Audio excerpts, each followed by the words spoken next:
인도하사 천지를 만드신 하나님 아버지를 내가 믿사오며 그의 아들 우리 주 예수 그리스도를 믿사오니 이는 성령으로 잉태하사 동정녀 마리아에게 나오시고 본디오 빌라도에게 고난을 받으사 십자가에 못 박혀 죽으시고 장사한 지 사흘 만에 죽은 자 가운데서 다시 살아나시며 하늘에 오르사 전능하신 하나님 우편에 앉아 계시다가 저리로서 산 자와 죽은 자를 심판하러 오시리라.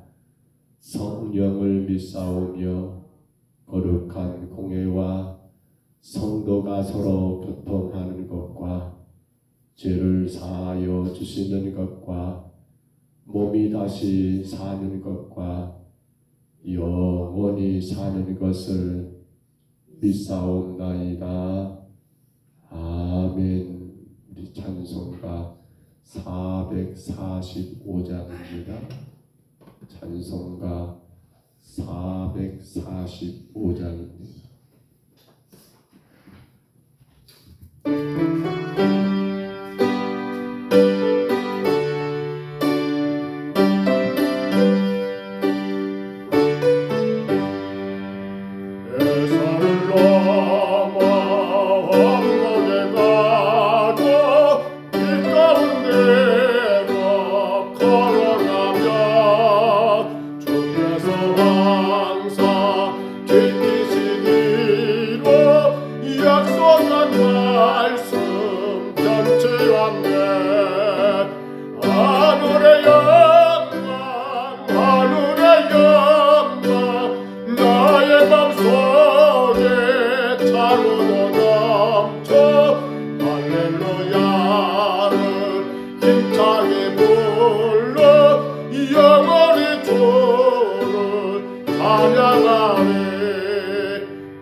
말씀 욥기 37장 어제 13절까지 보았고요.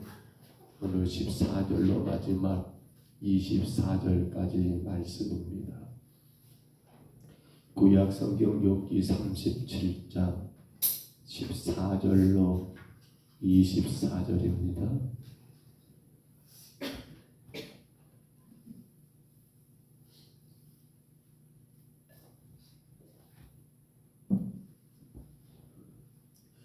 욥기 37장 14절로 24절 마지막 절까지 우리 14절부터 이 말씀 같이 봤습니다. 욥이여 이것을 듣고 가만히 서서 하나님의 오묘한 일을 깨달으라. 하나님이 이런 것들에게 명령하셔서 그 구름의 번개로 번쩍거리게 하시는 것을 그대가 아느냐. 그대는 겹겹이 쌓인 구름과 완전한 지식의 경이로움을 아느냐. 땅이 고요할 때에 남풍으로 말미암아 그대의 의복이 따뜻한 까닭을 그대가 아느냐. 그대는 그를 보아 구름장들을 들여 넓게 만들어 녹여 부어 만든 거울같이 단단하게 할 수 있겠느냐. 우리가 그에게 할 말을 그대는 우리에게 가르치라. 우리는 아둔하여 아뢰지 못하겠노라. 내가 말하고 싶은 것을 어찌 그에게 고할 수 있으랴. 삼켜지키지 바랄까가 어디 있으랴. 그런즉 바람이 불어 하늘이 말끔하게 되었을 때에 그 밝은 빛을 아무도 볼 수 없느니라. 북쪽에서는 황금 같은 빛이 나오고 하나님께는 두려운 위험이 있느니라. 전능자를 우리가 찾을 수 없나니 그는 권능이 지극히 크사 정의나 무한한 공의를 굽히지 아니하시느니라. 그러므로 사람들은 그를 경외하고 그는 스스로 지혜롭다 하는 모든 자를 무시하시느니라. 아멘. 우리가 지난 월요일 작정 새벽 예배를 시작하면서 우리는 그러한 제목을 가졌습니다. 피조물의 행복이라는 그러한 제목입니다. 이 한 주간 피조물의 행복이 무엇인가 기억하십니까? 하나님은 무한하시고 하나님은 공의로우시다.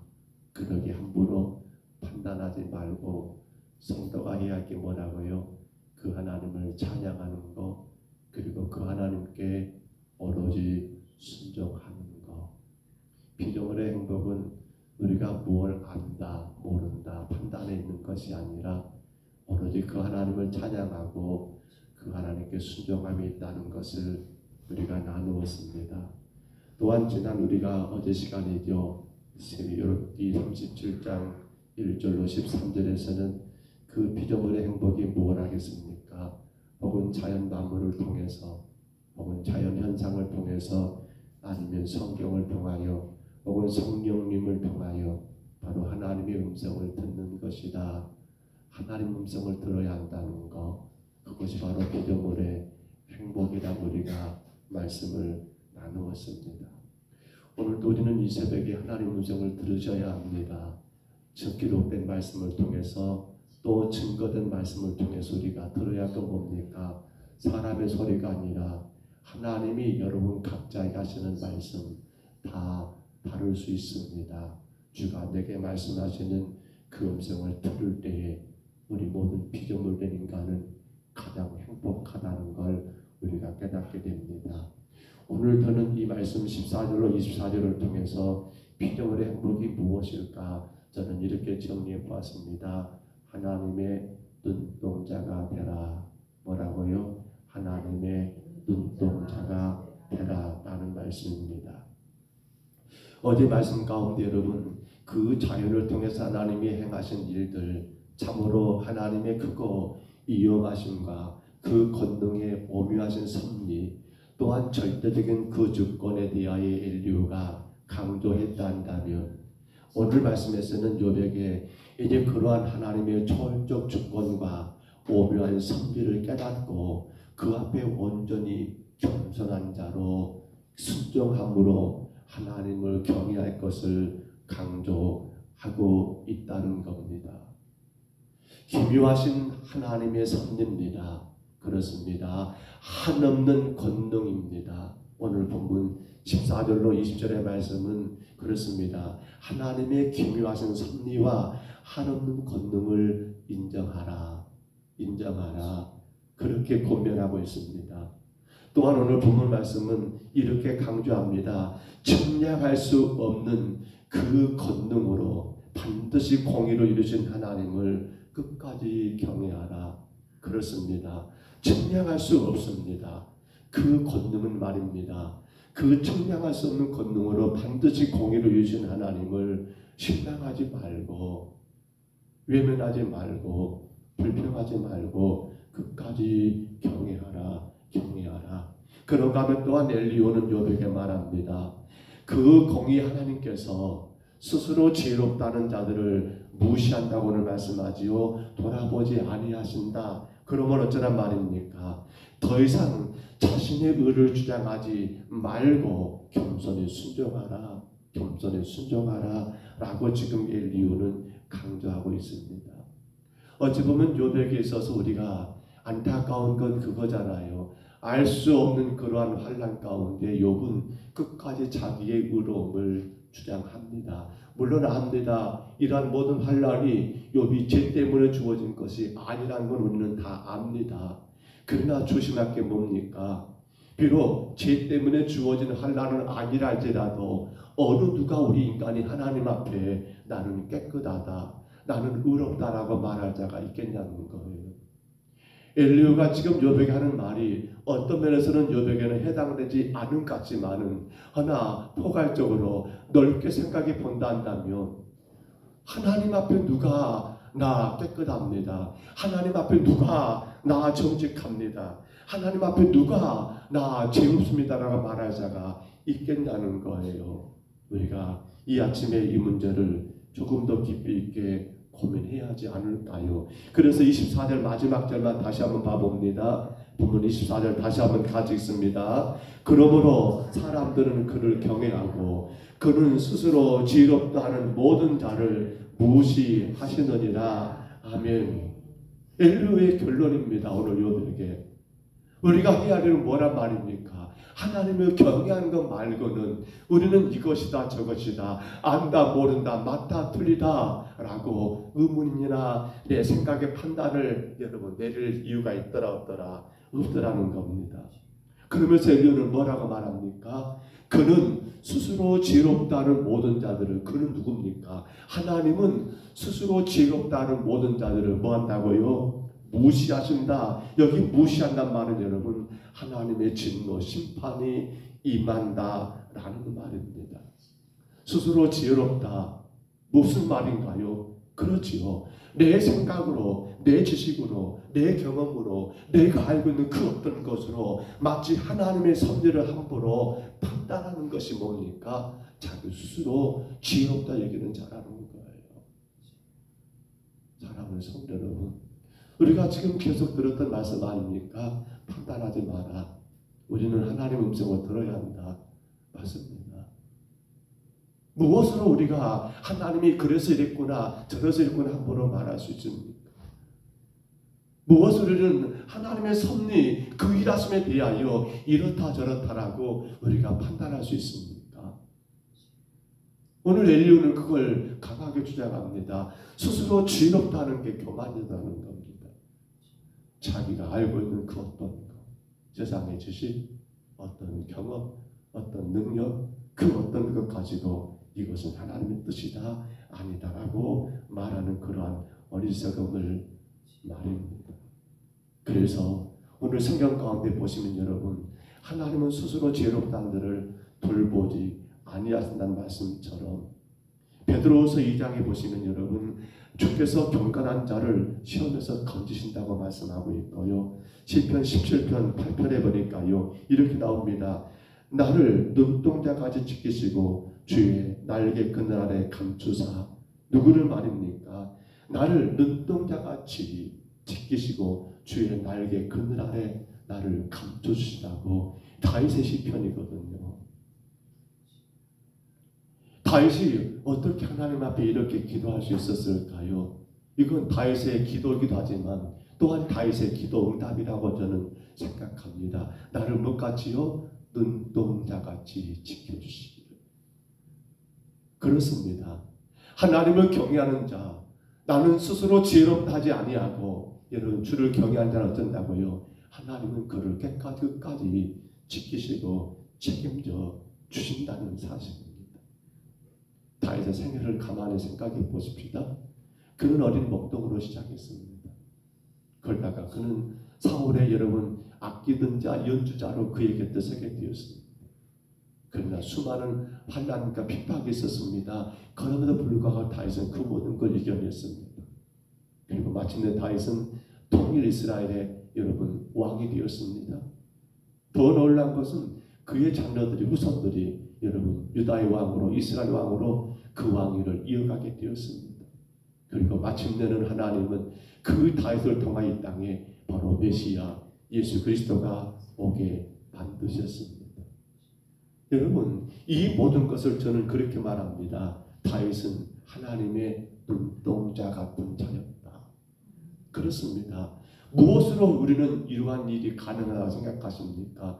주가 다윗을 눈동자같이 지키지 않으셨다면 여러분 일들이 가능하겠습니까?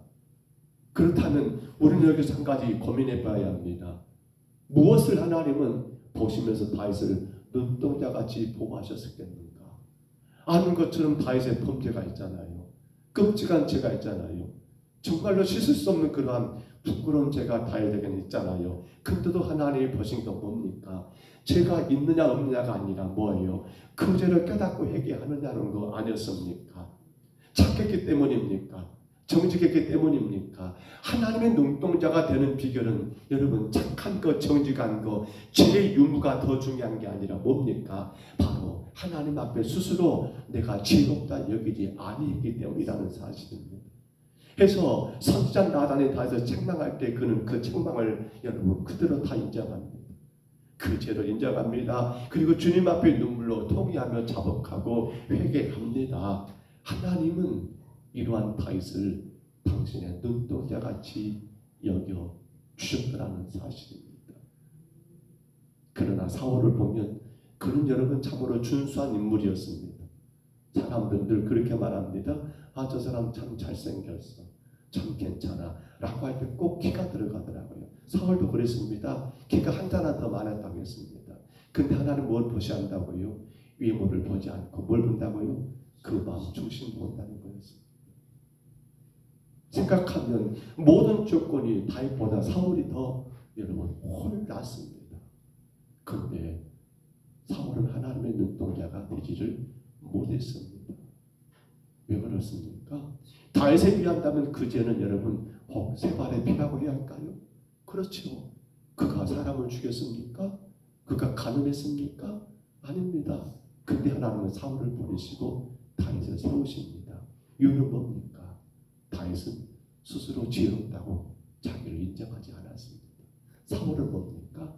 스스로 지혜롭다고 여겼던 겁니다. 곧 하나님을 경외한 자, 그가 바로 다윗이었고 경외치 않는 자가 바로 사울이었습니다. 사랑하는 성도 여러분, 잠언 3장 7절 말씀에 이렇게 정리합니다.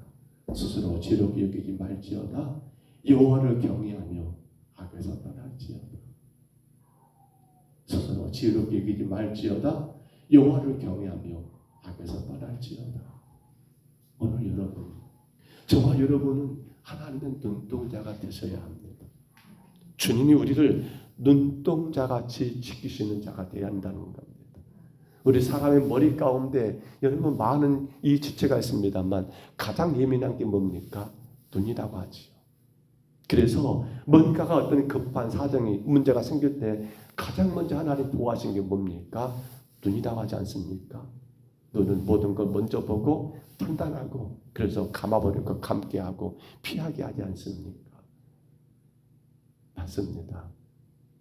오늘 나 자신을 스스롭게 지혜롭게 여기는 자는 하나님의 눈동자가 아니라 그는 하나님을 무시하는 자가 됩니다.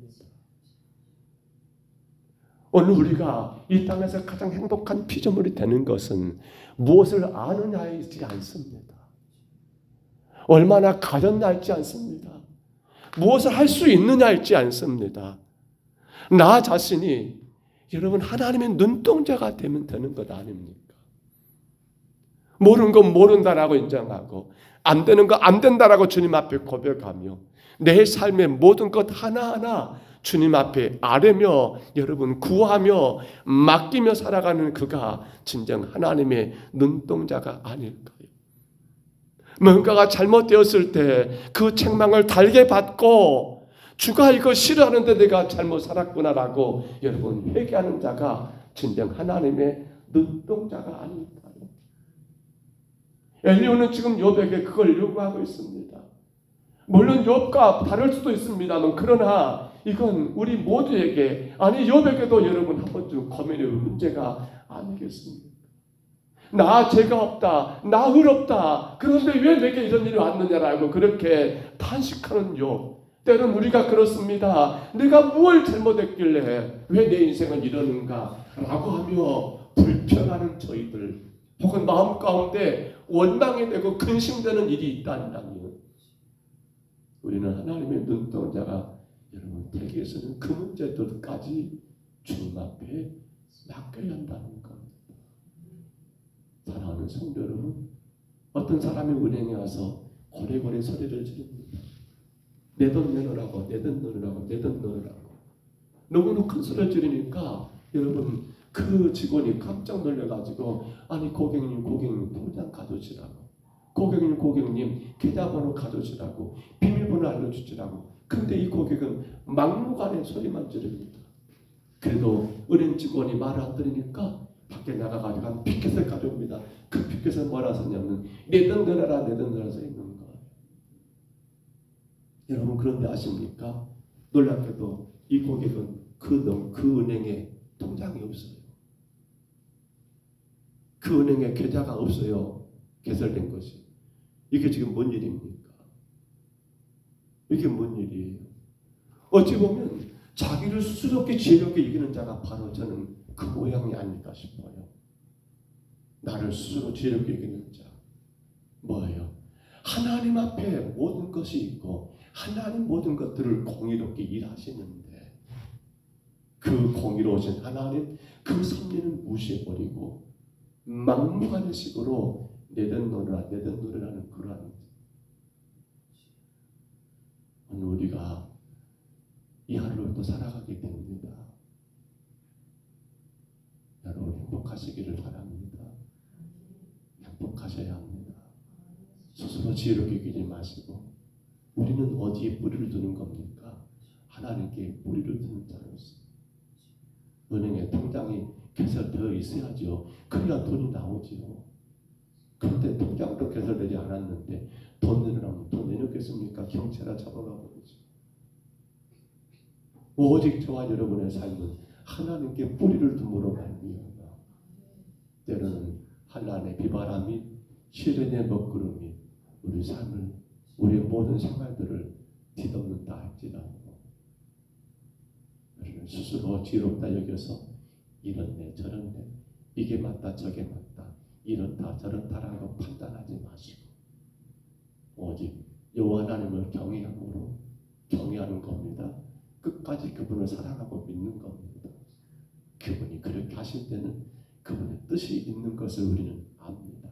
우리는 그 어떤 뜻인지는 모르지만 주가 그렇게 행하셨을 때는 주가 행하시기 위한 계획인 것을 인정하시고요. 여호와를 경외함으로 오늘 저와 여러분들이 주의 눈동자가 되어서 주가 밤낮으로 우리를 지켜주시는 행복한 피조물들이 다 되시기를 주의 이름으로 축복합니다. 주의 이름으로 축원합니다. 우리 하나님 아버지 은혜와 사랑을 감사합니다. 참으로 행복한 피조물 우리 하나님 우리 인생 가운데 그 모든 것 우리는 알 수 없지만 주가 행하셨기에 반드시 주가 당신의 공의로 모든 걸 이루시기에 하나님 불평하지 아니하고 이렇다 저렇다라고 하나님 아버지 우리의 생각대로 판단하지 아니하고 말하지 아니하고 주님께 온전히 맡겨드리며 오로지 주님께 뿌리를 내리는 우리 하나님을 경외하는 자로 우리가 나가게 도와 주옵소서. 주님, 오늘도 주의 눈동자 되기를 원합니다. 주가 눈동자같이 지키시는 자, 그 모든 상황과 그 모든 것들을 주님께 맡겨드리며 오로지 그 공의 주님을 바라보고 순종하는 눈동자 같은 자, 하나님 저희들 되기를 간절히 원합니다. 내가 원든 원치 않던 내 삶 가운데 불어오는 모든 아버지 바람들, 환난들, 시련들, 그 어떤 것까지라도 하나님 우리는 스스로 지럽다 여기지 아니하고 주님께 맡겨드리는 온전한 눈동자로 우리 하나님의 일하심과 능력 가운데 살아가는 우리 모두가 되기를 간절히 소원합니다. 주여 도와주옵소서. 불쌍히 여겨 주옵소서. 장마 중에 하나님 우리의 모든 삶 속에 때로는 아버지 우리가 가야 할 모든 인생의 이정 가운데 주님 우리가 주의 눈동자 되기를 간절히 원합니다. 불쌍히 여기시고 우리 주님 앞에 온전히 나를 맡겨드리며 뿌리내리고 주님만을 경외하는 우리 모두가 되게 하옵소서. 이 아침도 죽기와 싸움에 예배하는 모든 심령들, 영상을 통해 주님 앞에 예배하는 모든 영혼들을 기억하시고 하나님이여 지켜보호하여 주옵소서. 응답하여 주옵소서. 역사하여 주옵소서. 예수님 이름으로 간절히 기도하옵나이다. 아멘. 하늘에 계신 우리 아버지여, 이름이 거룩히 여김을 받으시오며 나라의 임하옵시며 뜻이 하늘에서 이룬 것 같이 땅에서도 이루어지리다. 오늘날 우리에게 일용할 양식을 주옵시고 우리가 우리에게 죄진 자를 사하여 준 것 같이 우리 죄를 사하여 주옵시고 우리를 시험에 들게 하지 마옵시고 다만 악에서 구하옵소서. 대개 나라와 권세와 영광이 아버지께 영원히 있사옵나이다. 아멘. 우리 아침에 기도합니다. 주님, 내가 주의 눈동자가 되게 하여 주옵소서. 나를 스스로 지혜롭다 여기지 말게 하시고 내가 이렇게 저렇게 함부로 판단하고 혹은 그로 인하여 그렇게 결정하는 자가 아니라 내 인생의 뿌리를 오직 하나님께 두므로 그 하나님을 끝까지 신뢰하고 경외하는 자가 되어 주의 눈동자가 되게 하여 주옵소서. 우리 아침에 간절히 구하시고요. 또한 기도하실 때 하나님 정말 이 장마 중에도 주의 가정들 우리 성도들의 모든 농산의 모든 일터들을 주님이 안전하게 지켜주시기를 주님이 은혜 가운데 보호해 주시기를 감당할 수 있는 그러한 재난들 자연적인 체계들이 너무나 많이 일어나고 있는데 하나님 참으로 우리의 모든 삶을 인도해 주시기를 간절히 구하시고요. 우리 박승영 집사님이 전북대병원에 치료차 그렇게 올라가셨는데 하나님 모든 치료 잘 받고 내려올 수 있도록 위하여 또한 간절히 기도해 주시기를 바랍니다. 오늘 수요일입니다. 빌립전도학교 품화전도가 바로 가까운 하늘의 교회에서 있습니다. 주님 잘 감당하게 하옵소서. 세우신 하늘의 교회가 주의 말씀 가운데 날마다 건강한 교회로 부흥되게 하시고 많은 영혼들을 살리는 건강한 교회가 되기를 위해서 기도해 주시고요. 또한 우리 교회 역시나 하나님 맡겨진 귀한 영혼들을 잘 인도하고 주님 이 지역의 많은 영혼들을 살리는 건강한 교회가 되기를 간절히 구하시기 바랍니다. 오늘 3일밤 예배가 있습니다. 예배를 위해서 기도하시기를 바랍니다. 온 성도들이 주님 앞에 일어날 수 있도록 위하여 기도하시기 바랍니다. 주님 한번 부르시고요. 우리 간절히 각자 통성으로 기도합니다.